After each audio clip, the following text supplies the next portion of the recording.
अस्सलामुअलैकुम सामीन। 9 शव्वालुल मुकर्रम की तारीख़ शुरू हो चुकी है, 10 मई है।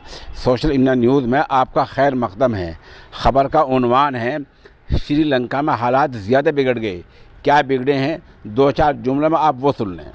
नंबर 1, वहाँ आवाम जो मुश्तिल हुए हैं और जो पूरे श्रीलंका में धरना मुजाहरा एहतजाज कर रहे हैं और कई एमपीओ की वज़ीरों की जो कोठियों में आग लगाई है, उसमें वहाँ की सरकार के मुताबिक अब तक 5 या 6 आदमी मर चुके हैं। दूसरा ये कि पूरे श्रीलंका में कर्फ्यू लगा दिया गया है, एमरजेंसी नाफिज है तक कोई घर से बाहर ना आ सके। लेकिन लोग सड़कों पर हैं। लोग क्यों सड़कों पर हैं? इसलिए कि लोगों को वहाँ के सियासी लीडरों पर गुस्सा है। वो महंगाई पर काबू नहीं पा सके हैं। हर चीज़ आसमान को छू रही है, जो लोगों की जेब पर असर डाल रही है और लोगों की हिम्मत से खाने पीने की चीज़ों का ख़रीदना मुश्किल हो गया है।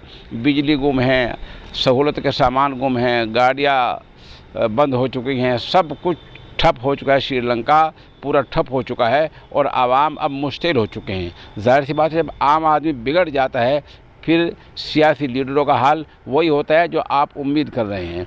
मिसाल के तौर पर, जो आदमी 24 घंटे पहले तक वहाँ वज़ीर आज़म था, जिसने कल इस्तीफ़ा दिया था, आज उसको अपने परिवार ख़ानदान समेत फ़ौज के हेलीकॉप्टर में भागकर जान बचानी पड़ी है। आज नौबत यहाँ तक आ गई है। फ़िलहाल श्रीलंका में कोई वज़ीर आज़म नहीं है, बग़ैर प्रधानमंत्री के मुल्क चल रहा है। नंबर 2, जो वहाँ का मेन हवाई अड्डा है, वहाँ के बाहर जो रोड है, जो रोड हवाई अड्डे तक जाता है, उस रोड पर आवाम ने नाकाबंदी कर ली है ताकि कोई सियासी लीडर भागकर किसी दूसरे देश में ना जा सके। समझा? आवाम ने एयरपोर्ट के बाहर वाला जो रोड है उस पर नाकाबंदी कर लिया है, उसको घेर लिया है ताकि कोई सियासी लीडर मुल्क से भाग ना सके। भागे तो वो अपने अंजाम भुगते। इससे आप अंदाज़ा लगा सकते हैं आवाम किस कदर मुश्तिल हैं, किस कदर आम आदमी को गुस्सा है और किस तरह सियासी नेताओं पर दबाव बढ़ रहा है और किस तरह वहाँ के सियासी नेताओं को घेर लिया गया है। अब आगे होना क्या है देखिए, अल्लाह ही बेहतर जानता क्या होगा। आप हमारे साथ बने रहें, जैसा कुछ अपडेट होता रहेगा हम आपको मुत्तला करते रहेंगे।